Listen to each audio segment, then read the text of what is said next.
What's up people, Dobbsyrules is right here, and welcome to another ranked video.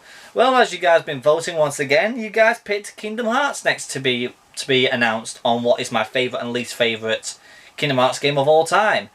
And it was super difficult. Literally, number 1 to number 5 was super difficult because I literally had to think, and I literally have played all of them again to see if I was 100% truthfully to my word on what I think is the best and what is the worst. Now, pretty much, I have to say out something right now. In this list, I am not counting Kingdom Hearts Union Cross or Kai, whatever you want to call it, because it's an ongoing game on the PC or on the phone and everything. So pretty much I can't count it in because every single month, every single year, it gets new updates, new storytelling. So it's pretty much an ongoing game for everyone end. So I can't put it down. So there is 10. Okay, there's 10 games pretty much altogether. That's also including the remasters and the final mixes and everything. So like I said, things that have remasters will come with it and everything. So like I'm saying, the final mixes with the originals will go together. Now, the 5 senses for Kingdom Hearts games. Number 1, the story. Of course, the story. How impactful was that story and how exciting it was, or how jaw-dropping it was, how upsetting, how good it was. The worlds. What worlds were in the games? Did they pick the right worlds for them type of games, and were they actually impactful into that game? Okay. Number 3, the look. How good did the places look? The gummy ship missions, or the dives, the worlds looking, the bosses looking, literally the whole sceneries of the whole entire game. Did it look Disney enough? Did it look Final Fantasy enough? Did it look like a Kingdom Hearts game? The next one, soundtrack. How good was the soundtrack?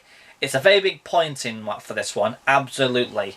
So pretty much can't really say about soundtrack because, as you guys know, I do love a lot of Kingdom Hearts soundtracks. I was supposed to go to see their orchestra this year, but as you guys know, COVID stopped that. And the last one, controls.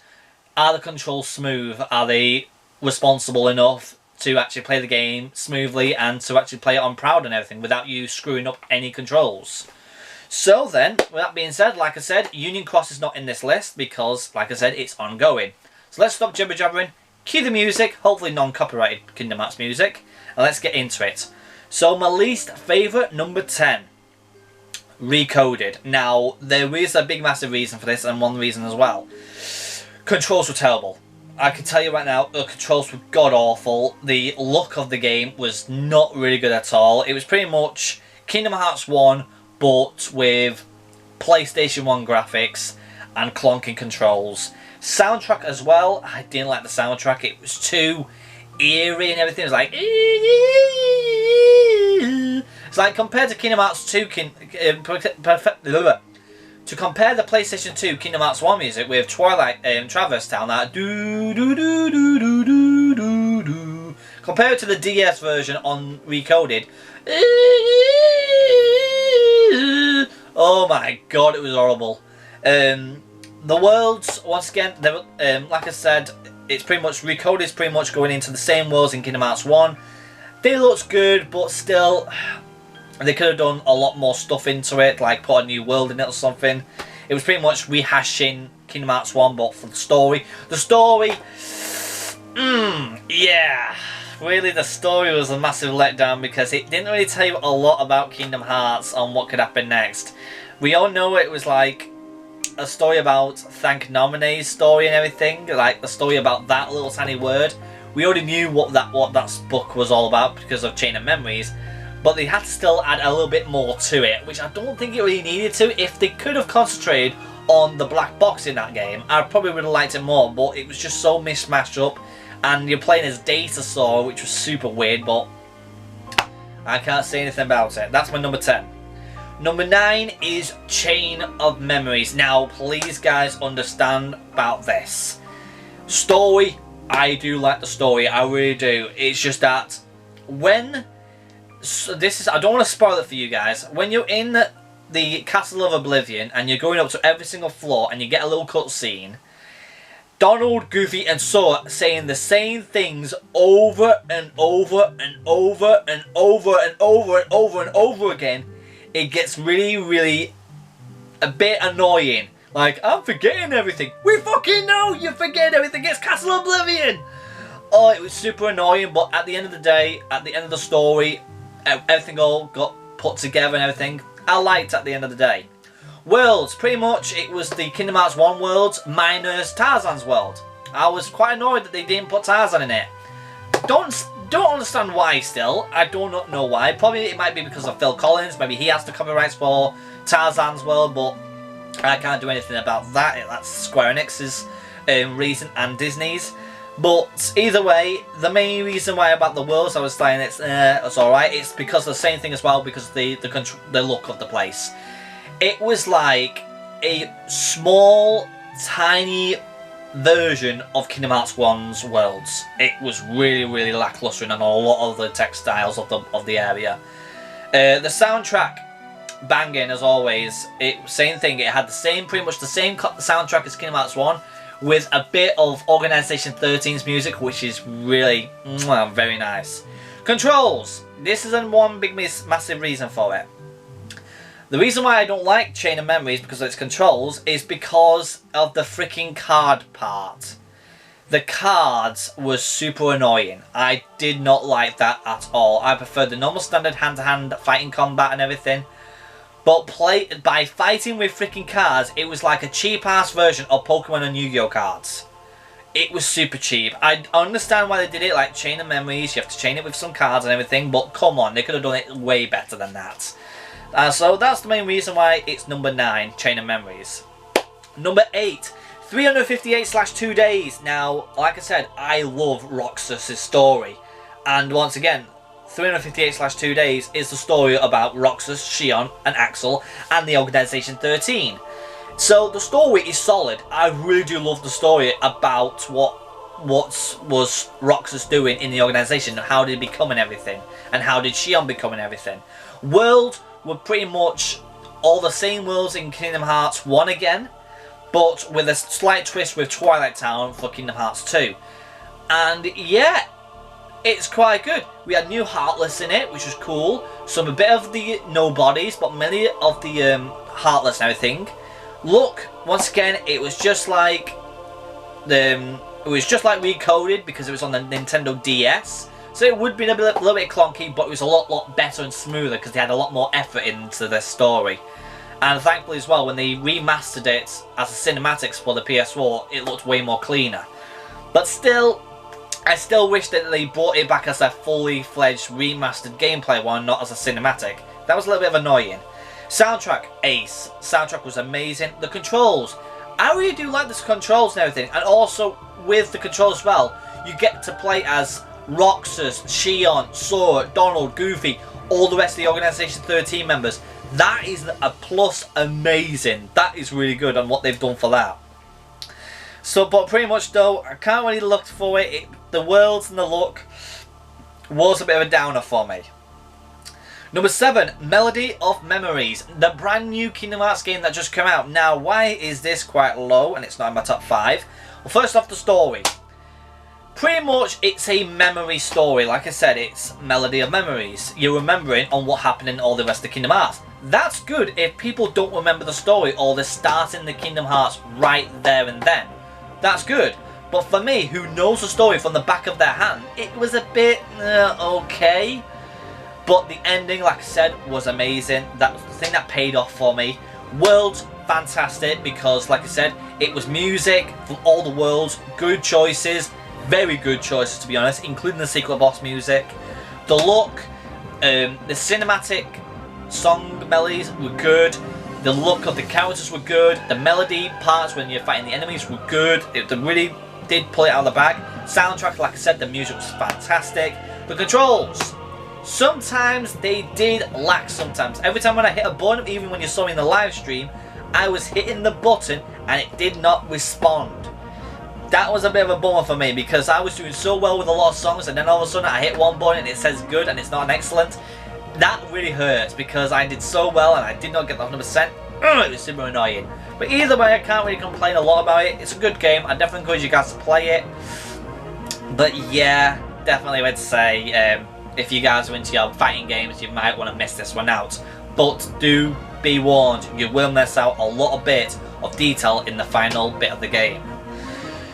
Next up, number 6, Fragmentary Passage, Birth by Sleep. Now this is pretty much after Birth by Sleep. I don't want to spoil it for you, but it is amazing. It pretty much tells you the story of after Birth by Sleep and the beginning and the end of Kingdom Hearts 1. The things that we wanted to know in the realm of darkness. Oh yes. You get to play as Aqua on her own, so pretty much it's a lone-based game. There's no co-op, there's no partners or anything. She's on her own. There's the world, it's pretty much the realm of darkness, but there is bits of world in the realm of darkness, like Sleeping Beauty's world. There was Cinderella's world.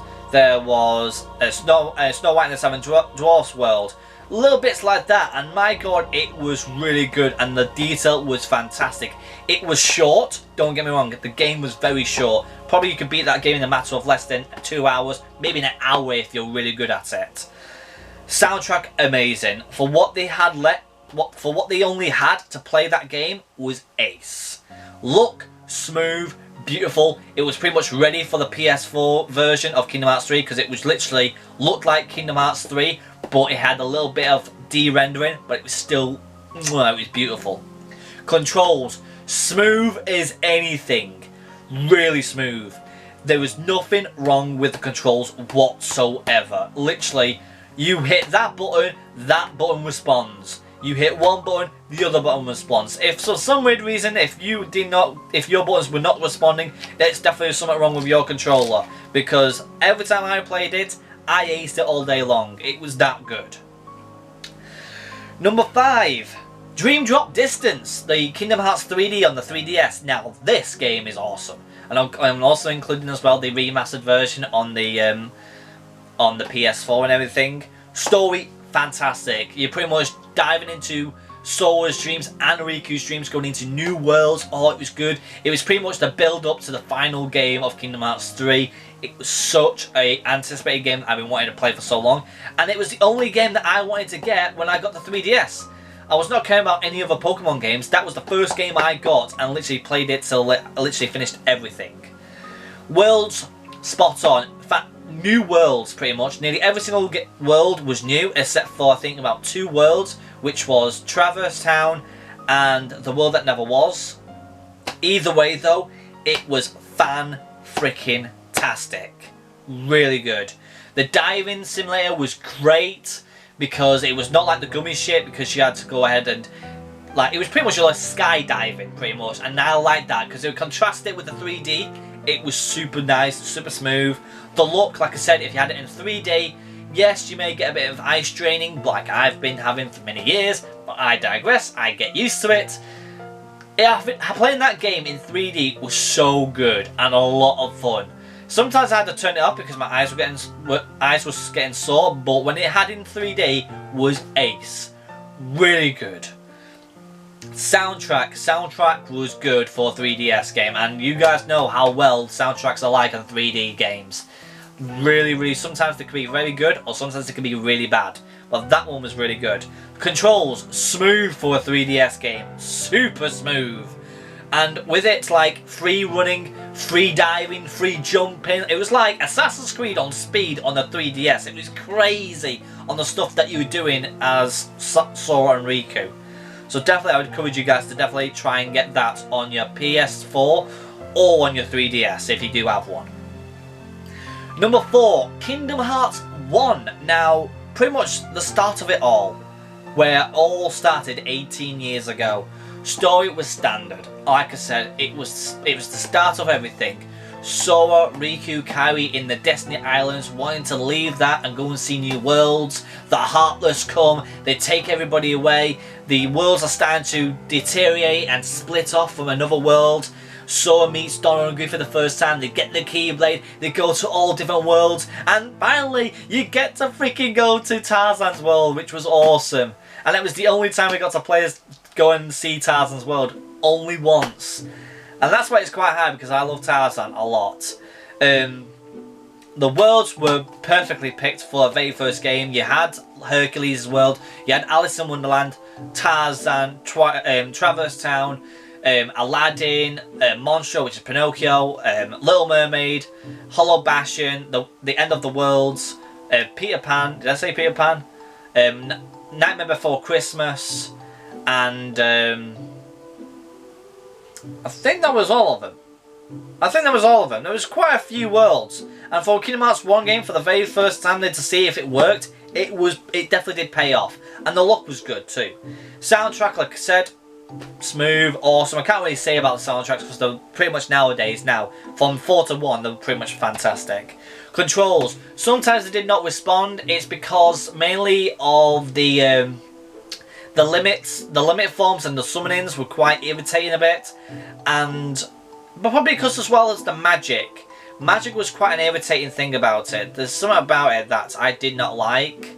Probably because the fire, blizzard were not that good. Lightning was fantastic, and same thing with Aero and Cure. That were the only ones I was mainly using. Gravity was useless, and so was Stop. I was like, what was the point of using them? I know they were usable for the secret boss, the Phantom in Peter Pan's world, but nothing else. But besides that though, why is this as well high, is because you had a little bit of extra story to get yourself prepared for Kingdom Hearts 2 and Chain of Memories, when you get to face the mysterious person in Hollow Bastion at the end of the game. And we didn't have a clue who that was. Of course we all know who that is now, but I don't want to tell you if you guys have not played it. So pretty much Kingdom Hearts 1 is my number 4. Number 3 is Birth by Sleep. Now, Birth by Sleep was fantastic. Really was fantastic. It was an amazing story. You get to play as 3 Keyblade people, which has never been done before. But when this game came out, you get to play as Aqua, Terra, or Ven. You play it 3 times, you get 3 different endings. And my god, all 3 stories were great. Tearjerkers, emotional, funny, anticipated, shock. The worlds that they picked for Birth by Sleep were awesome as well, because it was pretty much the worlds that we were expecting to be in Birth by Sleep, because it was before Kingdom Hearts 1. The look, because it was on the PSP, I thought it would be a little bit worse than Kingdom Hearts 2. I was dead wrong. It was way better, and it was smoother, it was good. And also getting a remaster on the final mix for the PS4 and the PS3. Oh yes! It was so much better. Soundtrack, like I said, was amazing, but now thing though, the controls. The only thing I could say is that the movesets, you had to buy movesets and fuse movesets to make better movesets. I did not really like it. I could say that to now. I did not like that, but at the end of the story though, getting the movesets that you want and you know how to use them, that's when you know you're starting to get good at it. When you're starting it fresh, it's quite a ball ache, because you got the terrible moveset, the movesets that you don't want, and when you start going to other worlds, getting these particular items, fusing them together and get better moves like Dark Flare or Fiaga or Balloon or anything like that, if I remember Balloon. Oh no, Break Time was good. That is when the controls were good. And also Rapid Fire Attack with L1 and R1 put together was so good they made it into Kingdom Hearts 3, which was sick. But that's my number 3. Number 2 and number 1 though was so freaking difficult to pick who was my favourite. And number 1 really actually chipped it just by a little bit. So number 2 is Kingdom Hearts 2. Now, Kingdom Hearts 2 is literally a dear to my heart, because it was the game that helped me read. Because with me with dyslexia, reading was super difficult, and it was the game that me and my grandmother played, my nana played, to actually read properly. And thank God I played that game and read, because I was getting better at reading. And besides that, the story was fantastic. It was the start of the Organisation 13. A massive Keyblade War was starting to brew up. A story about Roxas and Sora, why they're connected. Naminé, Kairi. Oh my god, what was going on? It was amazing. The worlds. I think it's the biggest world selection of all Kingdom Hearts. It was huge. I don't remember how many Kingdom Hearts worlds. I'll probably put a number right here, but it was the biggest. The biggest Kingdom Hearts world. It was like quantity. I can say it right now. Quantity over quality. Some worlds did not need to be in there, but they did it anyway. And to be honest, I was quite happy they did. I really was, even though the quality was not there, but they put it in and they pretty much pulled it out of the bag. The look of it was awesome. I love it. It was such a good story. Great look of the graphics, the great look of the sceneries of all the worlds, to be honest. They looked like the Disney films. It looked like the fantasy worlds. It was amazing. Soundtrack, can't go wrong. And also the controls, you can't go wrong. The smooth as anything, limit forms, the summons, the automatic magic attacks, but also the secret bosses that you get in Final Mix, Lingering Will, and also facing the Data Organization 13s in Hollow Bastion if you get all the things you needed to get there, because it was super difficult because you had to do a few trials to get there, to get to the door, which was super difficult, and I still struggle to get there sometimes. I know I've been there a few times before, but I keep trying to get there the long way around to level up, but I just can't do it. But you guys know what my number one is. Kingdom Hearts 3, and it's for one reason only. It was the only Kingdom Hearts game that I cried on. Now, when you know that a game makes you cry, you know it is the best. It is the best. And the world, there was less than Kingdom Hearts 2, don't get me wrong, but from quantity for quality was 100% better. The quality of the worlds were massive. They made the worlds bigger, and literally it looked like the actual world from Disney. And they were pretty much all from Pixar, to be honest, besides Hercules' world, and there was another world, if I remember. I think that was the only... Oh yeah, and Pirates of the Caribbean. Oh my god, the worlds were fantastic. The story, like I said, I don't want to spoil the story for you guys, because I definitely encourage you guys to play it. It was just that, literally, it was the cream of the crop of the story to finish off the Xehanort saga. End of story. It was perfect. If somebody said that it should have been changed, they are talking out of their backside. There is nothing needed to be changed there. But either way, they did though. They made Remind. They hate the Remind DLC, and to be honest, it filled in the plot holes. There was nothing really. They didn't really change anything. They just changed a bit of the ending to see what happened, and my god, it worked. It fully worked. And like I said, the soundtracks, Don't Think Twice, Face My Fears, all the rest of the Kingdom Hearts world, even freaking Elsa singing Let It Go was phenomenal. Having Donald, Goofy and Sora in the actual video, in the video soundtrack, was sick. It was funny, but it was so good at the same time. It felt like it was in the film, but it was not. If you watch both the film and the Kingdom Hearts 3 version, there's no comparison. It was so good. But as well, controls, amazingly smooth. The controls blew the whole thing out of the park. Super responsive, super easy to use, controllable. It was pretty much standard classic Kingdom Hearts 2 in 1 hand-to-hand combat with the Disneyland funfair moves like the teapots, the pirate ship, the log flume, the merry-go-round. You had the summons of Stitch, Ariel, freaking Wreck-It Ralph. Oh my god, that game was amazing. So pretty much that's all I have to really say, people. Literally, Kingdom Hearts though is literally, like I said, is one of my favourite, is literally my favourite franchise of all time. And I want to ask you guys, if you guys have played Kingdom Hearts for many years, like I have, 18 years to be exact, what is your favourite Kingdom Hearts game? Is it 3? Is it 1? Is it Dream Drop Distance? But what is your least as well? I really want to know what is your least favourite. Is it Recoded like me? Or is it something else? And I'd like to ask you as well, why? So what is your favourite, what is your least, and what is your reason? And also, people, make sure you stay tuned after the video, because I will put up another poll so you guys can vote for the next one. With that being said, the people on Sleep will see you guys for subscribing, and I'll see you guys next time. Cheerio!